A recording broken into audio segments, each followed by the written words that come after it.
Mandeknya sebagian serangan membuat Nagelsmann lakukan umpan panjang di babak kedua. Lalu mengapa itu dilakukan dan mengapa itu bisa membongkar pertahanan lawan? Temukan semua jawabannya di video ini. Nagelsmann kembali gunakan formasi 4-2-3-1 dengan 3 perubahan pemain. Bek tengah kini diisi oleh Soterberg. Lalu bek kiri ditempati Raum. Terakhir di sayap kanan ada Sané. Yang patut diingat adalah posisi Sané dan Musiala karena akan dibahas lebih lanjut nanti. Hulman kini gunakan formasi 3-4-2-1 dengan 2 perubahan pemain. Di lini tengah Højbjerg kini ditemani Delaney. Lalu di depan Eriksen diduetkan dengan Olsen. Build up dilakukan Jerman dengan menempatkan Toni Kroos sejajar dengan 2 bek tengah. Bersama Soterberg dan Rudiger, Toni Kroos jadi penerima bola pertama di belakang. Sebagai gantinya, 2 fullback diposisikan lebih maju. Kimmich dan Raum banyak maju karena tugasnya di belakang digantikan Toni Kroos. Fungsi 2 fullback yang maju ini cukup vital dalam serangan sayap Jerman, sebab mereka lah yang banyak menyisir sisi lapangan dan lakukan crossing. Itu terjadi karena Nagelsmann tidak memainkan Sané dan Musiala sebagai winger murni. Untuk itu mereka jarang ada di sisi lapangan. Saat bola sudah di pertahanan lawan, mereka condong merapat ke tengah.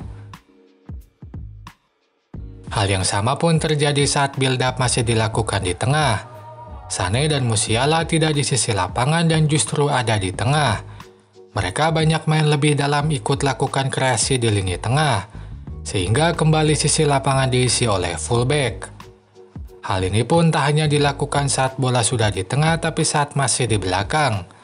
Contohnya saat Musiala main lebih dalam lalu menerima bola pantulan dari Gundogan. Nah, hadapi hal tersebut, 5 bek Denmark tidaklah kaku merespon build-up serangan. 2 bek tengah banyak maju ke lini tengah. Misalnya saat Andersen menekan Musiala jauh dari pertahanan. Ini membuat build-up serangan Jerman terhambat sebab dipotong Denmark sejak di lini tengah. Untuk itu, Nagelsmann pun variasikan serangan dengan umpan panjang. Saat bola sudah di tengah, bola tak selalu diumpan pendekkan ke Gundogan, Sané atau Musiala. Tapi kadang langsung diberikan ke Kai Havertz di depan. Dengan cara ini, Jerman bisa menguasai bola di pertahanan lawan. Pola ini pun terus berkembang hingga babak kedua. Bahkan di babak kedua tidak hanya dari tengah tapi langsung dari belakang. Lalu mengapa itu dilakukan? Nagelsmann sadar bahwa transisi 5 bek Denmark sangat rapi.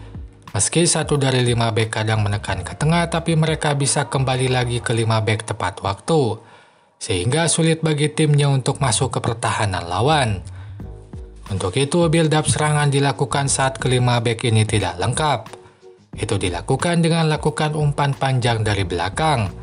Sebab saat bola masih di pertahanan sendiri, 1-2 bek Denmark menekan pemain Jerman di tengah. Misalnya saat proses penalti bagi Jerman. Wingback Denmark menekan Raum di tengah, sehingga saat Soterberg lakukan umpan panjang hanya ada 3 bek di belakang. Dengan jarak yang jauh antara bek dan kiper, Musiala punya waktu untuk menerima bola. Pola tersebut pun kembali terulang di gol kedua. Kembali menekan Raum di tengah, sehingga saat Soterberg lakukan umpan panjang hanya ada 4 bek di belakang. Kembali dengan jarak yang jauh antara bek dan kiper, Musiala punya waktu untuk menerima bola. Tendangan pun dilakukan dan jadi gol kedua Jerman. Itu saja pembahasan di video ini. Jangan lupa untuk like dan tinggalkan komentar. Lalu silakan subscribe untuk dapatkan update terbaru dari channel ini. Sampai jumpa lagi di video selanjutnya.